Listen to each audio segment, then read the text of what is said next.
திருச்சிற்றம்பலம். அரம பார்வதி பதே ரர மகாதேவா. தென்னாடுடைய சிவனே போற்றி, எந்நாட்டவர்க்கும் இறைவா போற்றி. திருச்சிற்றம்பலம். ஒழியான திருமேனி உமிழ்தானமிகமேவம் கழியானவரும் யானை கடல் நாழோ மரவா மல்லழியாழு மல தூவும் அடியார்கள் உளமாற வழியாக வலிதாய வினை கூட நினையவே. திருச்சிற்றம்பலம். தில்லை புத்தபெருமான் திருவடிகளை சிறமேற்கொண்டு குருமகா சன்னிதானங்கள் பொற்பாதம் பணிந்து அடியவர் பெருமக்கள் பொற்பாதம் பணிந்து இன்றைய அபிராமி அந்தாதி சிந்தனையிலே சென்ற வாரம் நம்ம பார்த்தது 37வது பாட்டு பார்த்தோம். கைக்கே அணிவது கண்ணலும் பூவும் கமலமன்ன மெய்க்கே அணிவது வெண்முத்து மாலை விட அரவின் பைக்கே அணிவது பன்மணி கோவையும் பட்டும் 8 திக்கே அணியும் திருவுடையான் இடம் சேர்ப்பவளே. 8 திக்குகளை அணியக்கூடிய இறைவன் எம்பெருமான் திகம்பரன் என்று சொல்லக்கூடிய இந்த திசைகளையே ஆடையாக கொண்டவன். இதனுடைய பொருள் எல்லா இடங்களிலும் நிறைந்திருக்கும் பரம்பொருள். பார்க்கும் இடமெல்லாம் நீக்கமர நிறைந்திருக்கும் பரம்பொருள். அப்படிப்பட்ட பரம்பொருளின் இடபாகத்தை சேர்பவளே என்பதாக அமைத்து கொடுத்தார் ஆசிரியர் 37வது பாடல்ல. இப்போ அதில் இருந்து அடுத்தாப்புல வருது பாருங்க. 38வது பாடலாக பவள கொடியில் பழுத்த செவ்வாயும் பனி முறுவல் தவள திருநகையும் துணையா எங்கள் சங்கரனை துவள பொருது துடி இடை சாய்க்கும் துணை முளையாள் அவளை பணிமின் கண்டீர் அமராவதி ஆளுகைக்கே. அருமையான பாட்டாக 38வது பாடல். அதாவது இந்த பாடலில் நம்ம படித்தா என்ன பலன்றதையும் அதிலேயே சொல்லிட்டார், இந்த பாடலையே சொல்லியிருக்கார்.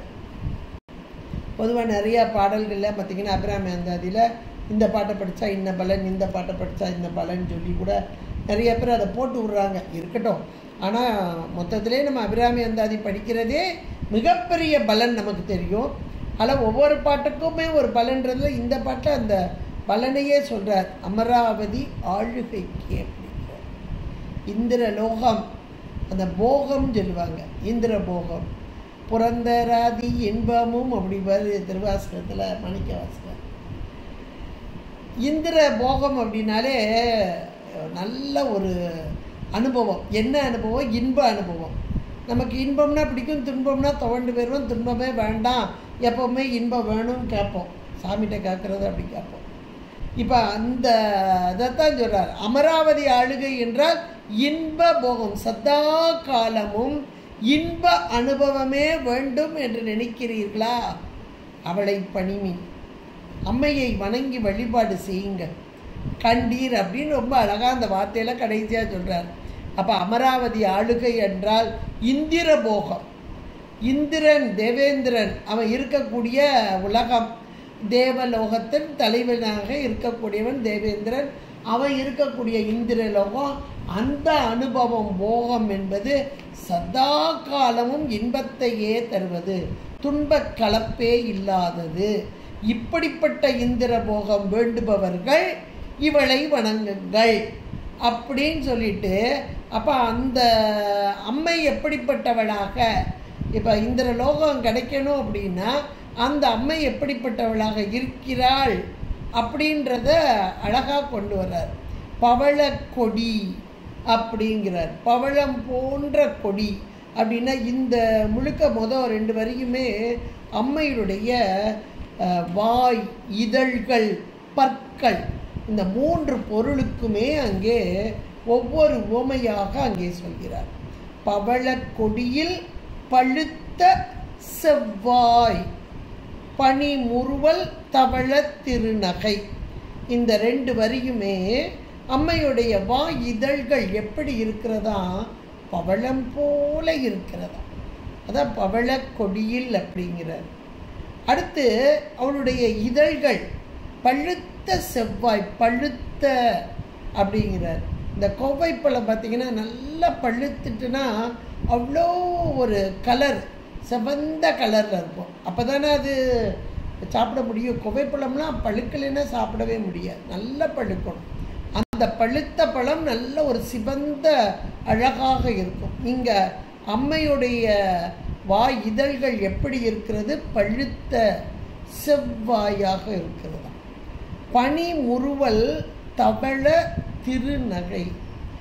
பனி நல்ல குளிர்ச்சி பொருந்தியதான வெண்மையான அழகான பல்வரிசைகளை உடைய, அதான் தவள திருநகை. அது அந்த முறுவல் எப்படி இருக்கா, அந்த புன்னகையும் எப்படி இருக்கா. பெண்கள் பொதுவாக நகை சிரிப்பு எப்பவுமே ஒரு சிரிப்போடு இருக்கணும். அதாவது மகிழ்ச்சி தான், வேறு ஒன்றும் இல்லை. சிரிப்புனா சிரிச்சுக்கிட்டே இருக்கணும் அப்படியெல்லாம் இல்லை. உள்ளத்தில் எவ்வளவு நிறைவு இருக்கோ அவ்வளவு முகத்தில் மகிழ்ச்சி தெரியும். அந்த மகிழ்ச்சியும் எப்படி இருக்கும் அப்படின்னா நல்ல இளநகையாக. இந்த இளநகை புன்முறுவல் யாருக்கு அப்படி இருக்குதோ அவர்கள் உள்ளத்தில் நிறைந்திருக்கிறார்கள். நீங்கள் நல்லா கவனித்து பாருங்க. வாய்விட்டு சிரிக்கிறவங்க அப்படின்றது அந்த நிறைவு வேறு, அது கொஞ்ச நேரம் வந்துட்டு போயிடும். ஆனால் சதா காலமும் முகமே பாருங்கள், அப்பா அவங்களுக்கு ஒரு சிரிச்ச முகம். சிலருக்குலாம் நல்லா சிரிச்ச முகமாக இருக்கும், பார்த்தாலே நமக்கு ரொம்ப பிடிக்கும். நல்லா அவங்கள பார்த்தாலே நல்லா இருக்குது, சிரிச்ச முகமாக இருக்காங்க அப்படின்னு நம்ம சொல்லுவோம். அப்போ அந்த முகமே சிரிக்கிறதுன்னா என்ன பொருள் அப்படின்னா உள்ளம் நிறைவு பெற்று இருக்கிறது. அந்த உள்ளத்தின் நிறைவு இந்த முகத்தில் பிரதிபலிக்கிறது. அம்மை இங்கே அப்படி தான் இருக்கிறார்.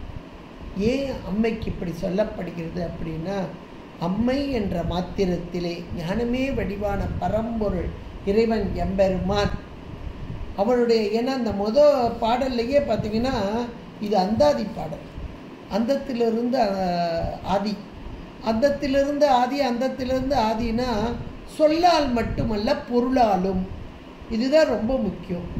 சொல் அந்த அந்தம், அந்த அந்தத்தில் முடியுது, அதில் இருந்து ஆதி வருது அப்படின்னு சொல்லுவாங்க. அது மட்டும் இல்லை, அந்த பொருள் எதை அந்த பொருளை குறிக்கிறதோ அந்த அந்தத்திலேருந்து ஆதி வருது.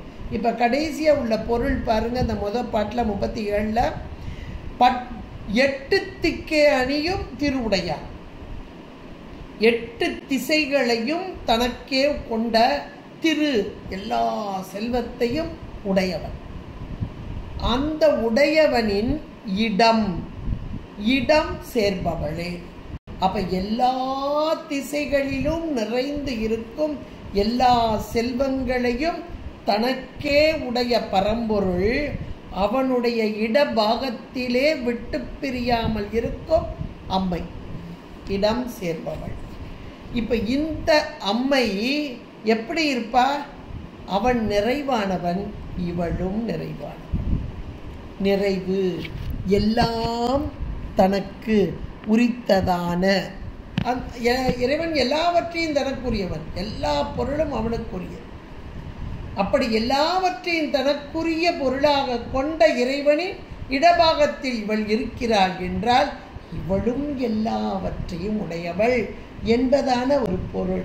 அந்த எல்லாம் நிறைந்திருக்கும் தன்மையிலே பழுத்த, பழுத்தனா முதிர்ந்த, அதை எல்லாவற்றையும் தனக்கு கொண்ட என்று பொருள்.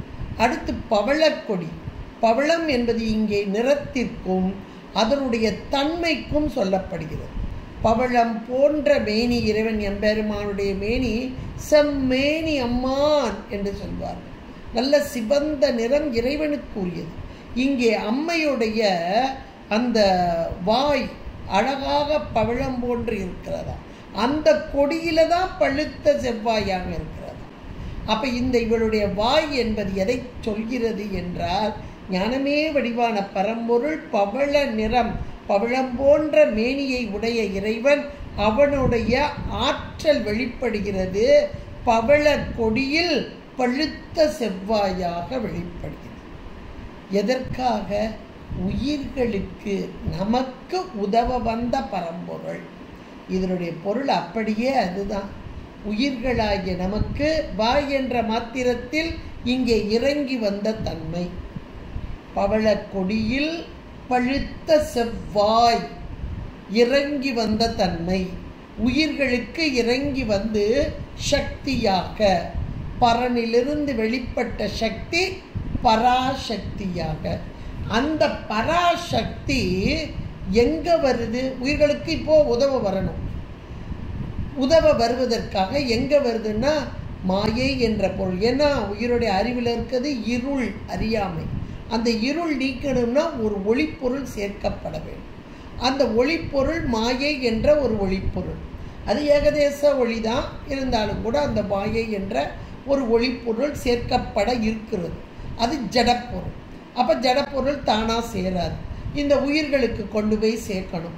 உடலாக, தனுவாக, கரணமாக, உலகமாக கொடுத்து போகத்தை அனுபவிக்க வேணும். இவ்வளவும் செய்யணும். செய்கிறதுக்குத்தான் இந்த வாயாக வருகிறது. பழுத்த நிலையிலே, செம்மையான நிலையிலே. அதான் பவளம் போன்ற அந்த நிறமும். குணம் என்னது? பவளத்துக்கு குளிர்ச்சி.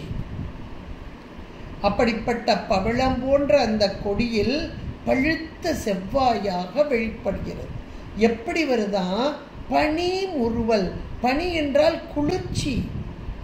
இங்கே முறுவல் என்றால் இளநகை. இங்கே பனி முறுவல் என்ற மாத்திரத்தில் இப்போ உயிர்களுக்காக அப்படி சந்தோஷமா இறங்கி வருதான். உயிர்களுக்கு உதவும் பொருட்டாக இறைவன் எப்படி வருகிறான் என்றால், ஆகா, இந்த உயிர்களுக்கு எப்படியாவது உதவணும், இந்த உயிர்களை அனுபவிக்கணும், போகத்தை அனுபவிக்க வேண்டும் அப்படின்றதுக்காக இறங்கி வரும் பரம்பொருள். அந்த பரம்பொருள் இங்கே குளிர்ச்சி பொருந்திய முறுவல், பனி முறுவல், தவள திருநகை.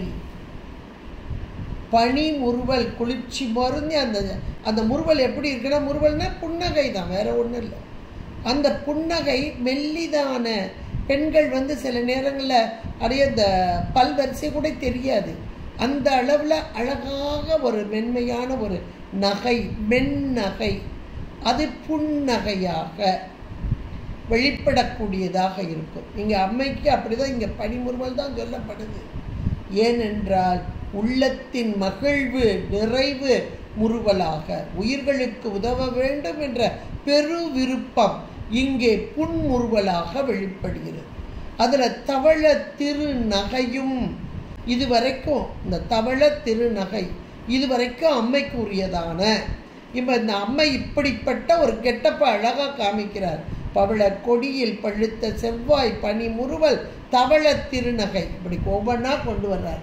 இப்போ தவள திருநகை என்ற மாத்திரத்திலே அம்மை எப்படி இருக்கிறா அப்படின்னா, நல்ல புன்முறுவல். அந்த புன்முறுவல் செய்யும்போது அந்த அவளுடைய பல்வரிசை எப்படி இருக்கு? முத்து போன்ற அந்த பல்வரிசை அழகாக அங்கே இருக்கிறது. அந்த பல்வரிசையை முதல்ல அவளுடைய பவளம் போல இருக்குன்றதுக்கே நமக்கு சகசிர நாமம் அத்தனையும் நாமாவளி தான். இப்போ நம்ம சொன்ன பவள கொடி, பழுத்த செவ்வாய், பனி முறுவல், தவள திருநகை ஒவ்வொன்றுக்கும் ஒவ்வொரு நாமாவளி தான். இது அபிராமந்த அது முழுக்கவே சகசிர நாமந்தான். அதுபோல் இங்கே பவளம் போல, பவள கொடியில் பழுத்த செவ்வாய், அது அம்மை எப்படி இருக்கிறாளாம்? நவ வித்ரும பிம்பஸ்ரீ நயக்காரி தஜனச்சதா. அது சகசிர நாமம் இங்கே சொல்கிறது. அப்படி அழகான பவளம், கொவ்வைப்பழம், அதை போன்ற அழகான உதடுகளை உடைய அம்மை என்பதை மிக அழகாக நமக்கு எடுத்து சொல்லக்கூடியதாக இங்கே இருக்கிறது. இப்போ அடுத்தாப்புல பனி முறுவல், தவள திருநகை. இந்த பனி முறுவல் என்ற மாத்திரத்தில் அழகான முத்து போன்ற பல்வரிசையை உடைய இந்த புன்னகை, குளிர்ச்சியான எப்போதும் குளிர்ச்சியான புன்னகை கொண்டவள். அதை நமக்கு லலிதா சகஸ்ரநாமாவளியில் பார்த்தோம்னா சுத்த வித்ய அங்குராகார த்விஜ பங்கி வியோஜலா அப்படின்றது. துவித 2 வரிசையாக இருக்குது, பல்வரிசை கீழையும் மேலையுமா இருக்குது. அதில் அம்பாளுடைய பல்வரிசை எதை சொல்கிறது அப்படின்னா, அதுக்கு பாஸ்கர் ராயர் அவர் நல்ல பழுத்த வைணவர் தான், ஆனாலும் கூட ரொம்ப அருமையாக எழுதியிருக்கிறார். இந்த பல்வரிசை என்பது சுத்த வித்தை, அந்த சுத்த வித்தையின் முளைகள் போன்ற 2 பல்வரிசைகள். அப்படி ஒளிமிக்க, என மாயையின் காரியம் சுத்த வித்தைக்குள்ள இறங்கிட்டா அம்மை, இறங்கி இங்க உயிர்களுக்கு உதவ வரணும். அப்ப அந்த உயிர்களுக்கு உதவ வரும் வண்ணமாக இங்கே இருப்பதைத்தான் இந்த பல்வரிசை, அதாவது பனி முறுவலும் தவள திருநகையும் அழகாக எடுத்து. அதுதான் இப்போ அடுத்தடுத்து அவருடைய புன்முறுவல் சொல்ல போல பவளக்கொடி, பவளம் போன்றதுன்னா மென்மை, இன்னொன்று இனிமையான அந்த பவளம் எப்படி இருக்கும், சிவந்த நிறம், சிவப்பும் கூட அடர்த்தியான சிவப்பு இல்லை, இளம் சிவப்பு. அடுத்தாப்புல குளிர்ச்சி, இது 2மே அங்கே சொல்லப்படுது. அப்புறம் பழுத்த செவ்வாயின் போது முதிர்ந்த நிலை, ஏன்னா செயல்பாடு வரணும். ஒரு செயல்பாடு வருது அப்படின்னா முழுமை பெற்று வெளிவருகிறது. செவ்வாய், வாய் என்பது வழியாக வருகிறது. எப்படி வழியாக வருகிறது? மாயைக்குள் இறங்கி வந்து தன்னுடைய செயல்பாட்டை இறைவன் எப்படி ஆரம்பிக்கிறார்? அம்மையின் மூலமா. அந்த அம்மை தான் ஆற்றலாக வருது. அதை தான் இங்கே சொல்லப்படுகிறது. பழுத்த செவ்வாய் பனி முறுவலாக இளநகை என்பது இங்கே சுத்த வித்தையின் முளைகள் போன்ற 2 பல்வரிசைகள். எவ்வளோ அழகா அதை ஓமைப்படுத்தி கொண்டு வர்றாங்க பாருங்க. அது போன்ற 2 பல்வரிசை. த்விஜ அப்படின்றது வருது, த்விஜ பக்தி அப்படின்றது அந்த நாமாவளியில் சொல்லக்கூடியதாக இருக்கிறது. அப்போ அப்படிப்பட்ட அம்மை, இறங்கி வந்த நிலையில் உள்ள அம்மை, இவ தான் நமக்கு உதவ வர்றா. எதுக்கு உதவ வர்றான்னு பாருங்க, கடைசியில் போடுறாரு பாருங்க. எதுக்கு உதவ வர்றா? 5 புரிகிறதுக்கு. 5 என்பது உடல் கொடுத்தல், தனு கரணங்கள் கொடுத்தல், புவனம் கொடுத்தல், அனுபவம் கொடுத்தல். உடம்பு கொடுத்தோன்னே நமக்கு எல்லாம் கிடைச்சிருதா? இல்லை. அந்த போகத்தை ஊட்டணும். அந்த போகம் என்பது அனுபவம். உடனாக இருந்து இந்த சக்தி, இந்த ஆற்றல், இறைவனுடைய கருணை, இந்த கருணை தான் இங்கே எப்படி வருது? சந்தோஷமாக வருகிறது.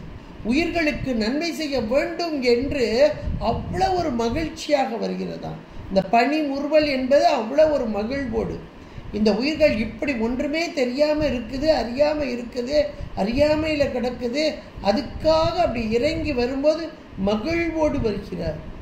அந்த பனி உருவல் மட்டும் இல்லை, தவள திருநகையாக அந்த சுத்த வித்தை, அதற்குள் இறங்கி வரும் தன்மை.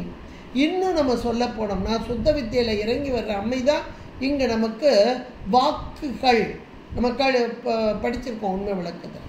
அப்போ அந்த வாக்குகளாக இங்கே பல்வரிசை, உதடு, வாய் இதெல்லாம் சேர்ந்து தானே நமக்கு வாக்குகள் வெளிப்பட்டு வருது, வெளிப்படுற நிலை. ஆனால் அம்மை முதல் நிலையில் உட்கார்ந்து உருவாக்கி அப்படி ஒவ்வொரு நிலையாக கொண்டு வந்து 4 நிலை அல்லது 5 நிலை, சூட்சும வைகரி, தூள வைகரி, அல்ல முதல் நிலையில் அப்படி கொண்டு வந்து அப்படி கொஞ்சம் கொஞ்சமாக விளக்கம், இதெல்லாம் நம்ம சுத்த வித்தியில தான் படிச்சிருக்கோம். அப்போ அம்மை தான் இத்தனை செயல்பாட்டுக்கும் காரணமாக இருக்கிறாள் அப்படின்றது இந்த 2 வரியில் எவ்வளோ அழகாக நமக்கு கொடுத்துருக்காங்க பாருங்க.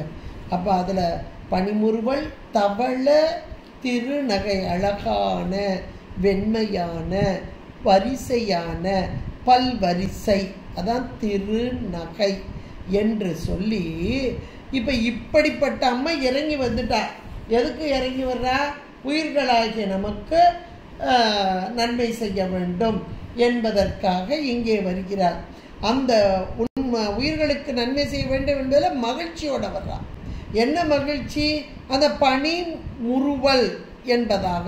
அந்த பனி முறுவல் என்பது நல்ல மனதிற்குள்ள பெரு விருப்பம் வர்றதால் அந்த வாயில், அழகான வாய், அந்த சிவந்த பவள கொடியில் பழுத்த செவ்வாய், அதில் பனிமுறுவலாக வருகிறது.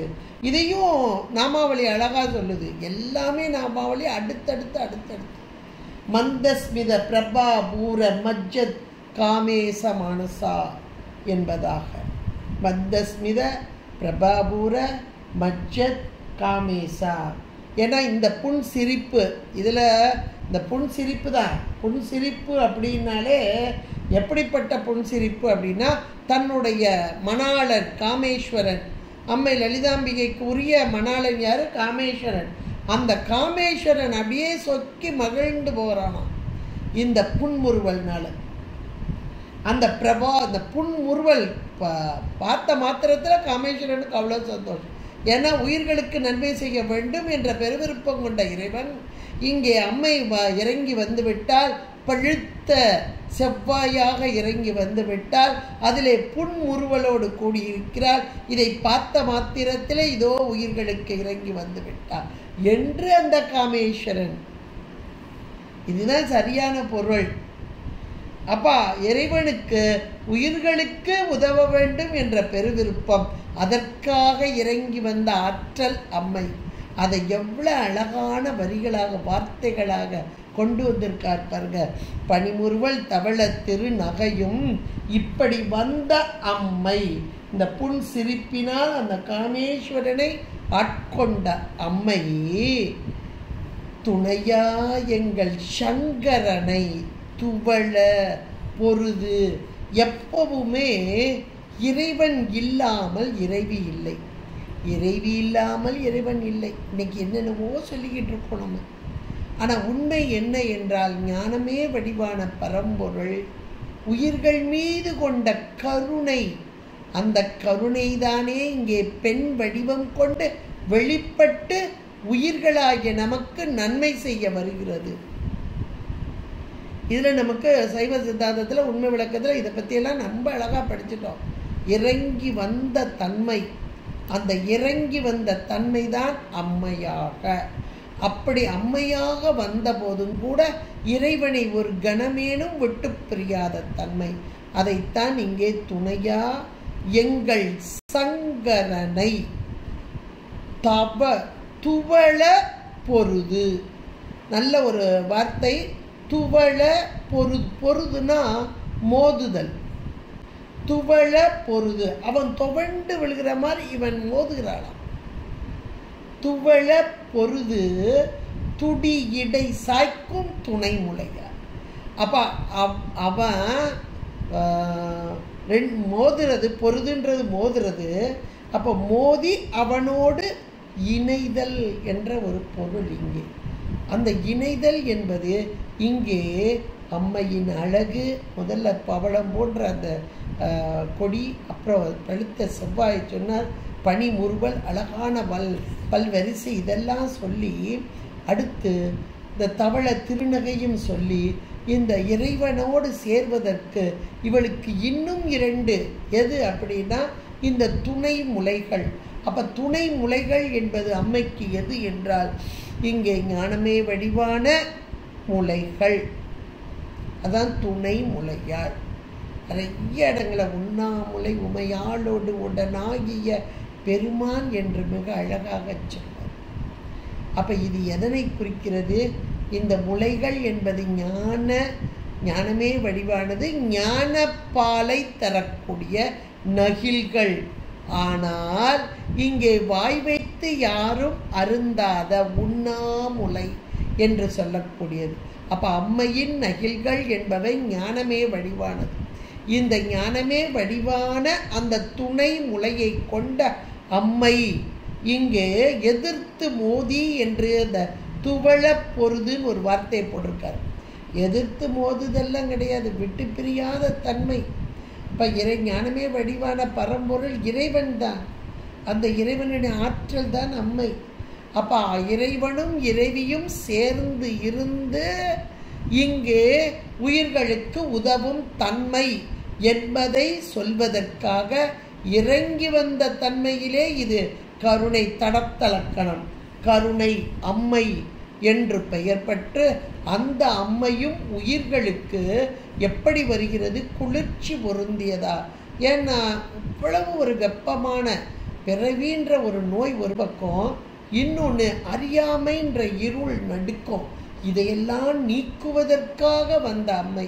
அந்த அம்மை எப்படி வரணும் அப்படின்னா, நல்ல ஒரு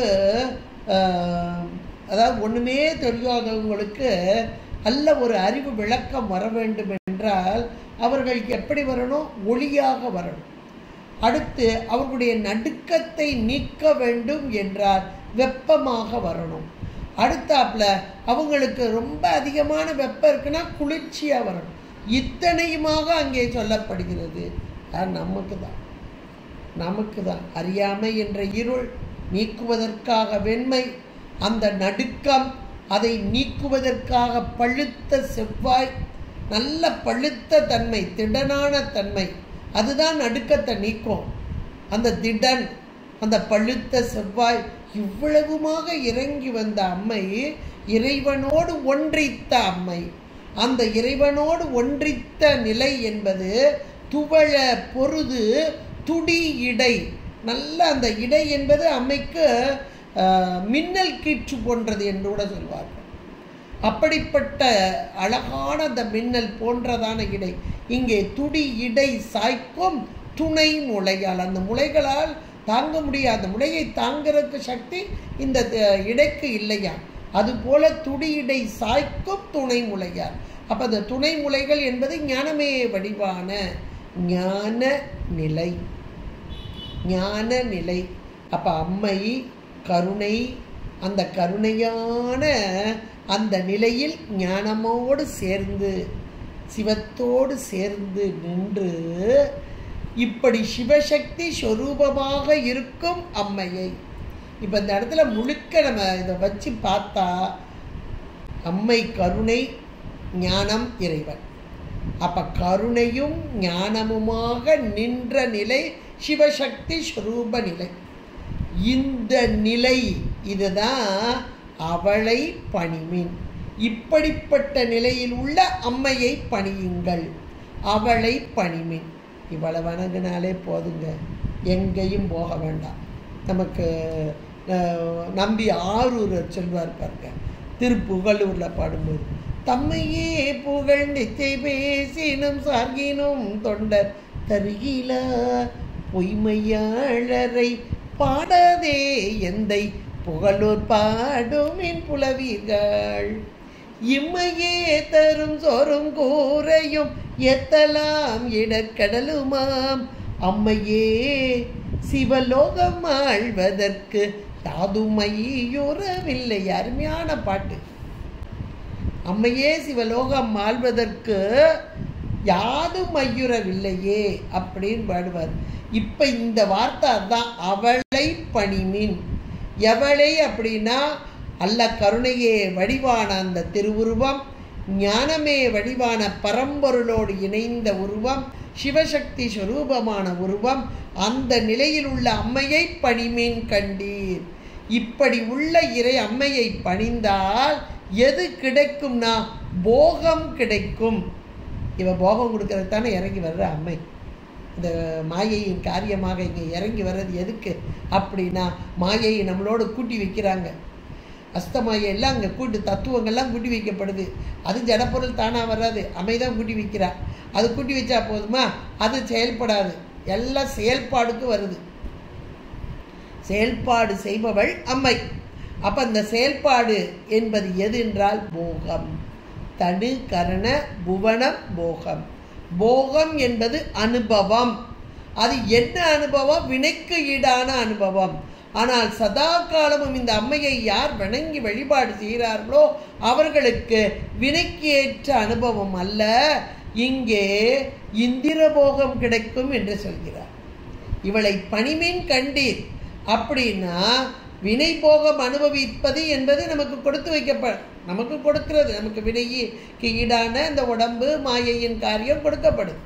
ஆனால் சதா காலமும் இவளை வணங்கி வழிபாடு செய்து கொண்டே இருந்தோமே ஆனால் நமக்கு கிடைக்கும் போகம் எது என்றால் இந்திர போகம்.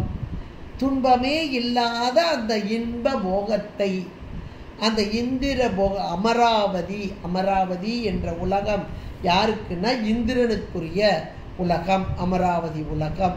அந்த இந்திர போகம், அந்த போகத்தை, அதுவும் அமராவதி ஆளுகை கேட்டது. ஆளுகை அப்படின்னா நம்ம போய் என்னவோ அந்த உலகத்துல உட்கார்ந்து அனுபவிக்கிறதில்ல, அந்த உலகத்தையே ஆள்ற தன்மை நமக்கு கிடைக்குதா.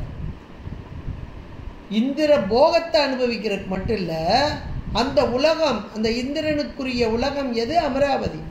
அதை ஆள்றதுக்குரிய தன்மையே கிடைக்கிது.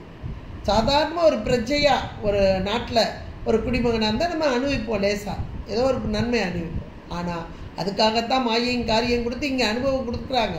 ஆனால் இவளை பணிந்தால், இவனை வணங்கி வழிபாடு செய்தால் ஆளுகை. ஆளுகை என்பது நமக்கே இப்போ தெரியும். இப்போ நாட்டை ஆள்றவங்களாம் எந்த நிலையில் இருக்கிறாங்க. இங்கே அமராவதியை ஆண்டால் என்ன நிலை கிடைக்கும் யோசிச்சு பாருங்க. அப்பா சிந்திக்க கூட முடியல. அப்போ அம்மையை வழிபட்டால் நமக்கு இந்திர போகம் உண்டு. இந்திர போகம் மட்டும் இல்லை, அந்த அமராவதியையே ஆளுகைக்கு உட்படுத்தி விடுவாள் அம்மை அப்படின்றத ரொம்ப அழகா இந்த பாட்டு. அப்ப இந்த பாடலை தினந்தோறும் யார் பாடுகிறார்களோ அவர்களுக்கு கண்டிப்பாக இந்திர லோகம் ஆட்சி கைக்கு வந்துடும். இந்திர பதவி அப்படின்னு சொல்லுவாங்க. இந்திரன்றது ஒரு பதவி தானே. அந்த பதவி கிடைக்கிறதுக்கு எத்தனையோ பேர் வந்தாங்க, இந்திரனாக இருந்தாங்க. அது யாகம் செஞ்சால் கிடைக்கும் அப்படிலாம் சொல்லுவாங்க. நம்ம எந்த யாகம் போய் செய்ய வேண்டாம், இந்த அம்மையை வணங்கி வழிபாடு செஞ்சால் இந்த பாடலை பாடினாலே அந்த இந்திர பதவி நமக்கு கிடைக்கும் என்று அபிராமி பட்டர் ரொம்ப அழகாக 38வது பாடலில் நமக்கு அழகாக சொல்கிறார். அந்த உயர்ந்த போகம், அந்த போகத்திலேயே மேலான போகம் இந்திர போகம். அந்த இந்திர போகத்தில் இருக்கக்கூடிய அந்த அமராவதி, அந்த அமராவதியே ஆட்சி புரியக்கூடிய தன்மையை நமக்கு தருகிறது என்றால் அருமையான ஒரு பாடல். இந்த பாடலில் அம்மையுடைய தன்மை தான் சொல்லப்படும். அம்மை எப்படிப்பட்டவள் என்ற தன்மை. பவழக்கொடி, கொடி என்றாலே அப்படியே வளைந்து இருக்கக்கூடியது, உயிர்களுக்காக இறங்கி வந்த தன்மை, அதுதான் பவழக்கொடி. அதில் பழுத்த செவ்வாய், முதிர்ந்த நிலையிலே உள்ள சிவந்த நிறமுடைய அழகான இதழ்கள், அதில் பனி உருவல். பனி உருவல் என்ற மாத்திரத்திலே நல்ல ஒரு பூரிப்பு, இன்னொன்று அழகான பற்களை உடைய அந்த அம்மை, இன்னொன்று உள்ளத்திலே நிறைவு, சந்தோஷம், உயிர்களுக்கு உதவ வேண்டும் என்பதில் மிகுந்த சந்தோஷம் கொண்டு அப்படி பனி உருவலாக வருகிறது. எங்கே வருகிறது? இங்கே சுத்தமாயைக்குள் வருகிறது. பனி உருவல் தவள திருநகையும். இவ்வளவு கொண்டு துணையா எங்கள் சங்கரனை, அந்த இறைவனை எம்பெருமானை துணையாக கொண்டு அந்த சங்கரனை துவள பொருது, அந்த இறைவனே அங்கே மயங்கு நிற்கும் வண்ணமாக துவள பொருது, எதிர்த்து மோதி அப்படி அவனையும் தனக்குள் கொண்ட அம்மையாக துவள பொருது துடி இடை சாய்க்கும் துணை முளை. அப்போ அந்த சங்கரனை இழுப்பது எது என்றால் இந்த மேலே சொன்னப்பட்ட பவள கொடியில் பழுத்த செவ்வாய் பனிமுறுவல் மட்டுமல்ல, இந்த துணை முளைகள் என்று சொல்லக்கூடிய ஞானமே வடிவான நகில்கள் இத்தனையும் இந்த இறைவனோடு சேர்ந்து இப்படி அம்மையப்பனாக சிவசக்தி ஸ்வரூபமாக காட்சி தரும் அம்மையை, அவளை பணிமின் வணங்கி தொழுது வணங்கி இருந்து கண்டீர். அப்படி இருந்தீர்களே ஆனால் அமராவதியே உங்களுடைய கைக்கு ஆளுகைக்கு வந்துவிடும் என்று மிக அழகான ஒரு பாடலாக்கி தந்திருக்கிறார் அபிராமி பட்டர், அபிராமி அந்தாதி. இந்த பாடலை தினந்தோறும் பாடி முதல்ல நன்மைகள் பெறணும். இதில் சொல்லப்பட்டது அமராவதி ஆளுகை என்ற சொன்னாலும் கூட இந்த உலகத்தில் நமக்கு வரக்கூடிய இன்ப துன்பங்கள் எத்தனை எத்தனை துவண்டு போகிறோம். வினைக்கு ஈடாகத்தான் வருகிறது. ஆனாலும் நாம் துவழும் நேரத்திலெல்லாம் இந்த பாடலை பாடிய மாத்திரத்தில் நமக்கு ஒரு ஆறுதலாக இருக்கும் அம்மை. எப்பவுமே நம்முடைய துன்ப நேரத்தில் நமக்கு ஆறுதலாக இருப்பது தாய் தான். அந்த தாய் எப்படி இருக்கிறாள்? நமக்கு துணையாக இருக்கிறாள். அவளை பணிமின், இவளை பணிந்தாலே போதும் அப்படின்ற அளவில் நமக்கு ஆறுதல் சொல்வது போல அருமையான பாடலை தந்திருக்கிறார். இந்த பாடலை படிக்க படிக்க நமக்கும் மனதிற்குள் ஒரு தெம்பு, ஆகா நம்முடைய துன்பங்களும் நீங்கும் என்ற ஒரு தெம்பு நமக்கெல்லாம் வரக்கூடியது. யார் யாரையோ போய் கும்பிட்டுட்டு ஒன்றும் கிடைக்காது, இதோ இவளை கும்பிடுங்க, இவளை வணங்குங்க அப்படின்னு சொல்வது போல நமக்கு அமைத்து கொடுத்த அருமையான பாடலை சிந்திப்பதற்கு என்னுடைய திருவருளும் குருவருளும் இங்கே நமக்கு கூட்டி வைத்திருக்கிறது. திருவருளுக்கும் குருவருளுக்கும் நன்றி கூறி இதுகாரும் கேட்டு மகிழ்ந்த அனைவரின் பொற்பாதம் பணிந்து வணங்கி உங்களிடமிருந்து விடைபெறுகிறேன். நன்றி, வணக்கம். திருச்சிற்றம்பலம். ஹர ஹர பார்வதி பதே, ஹர ஹர மகாதேவா. தென்னாடுடைய சிவனே போற்றி, எந்நாட்டவர்க்கும் இறைவா போற்றி. திருச்சிற்றம்.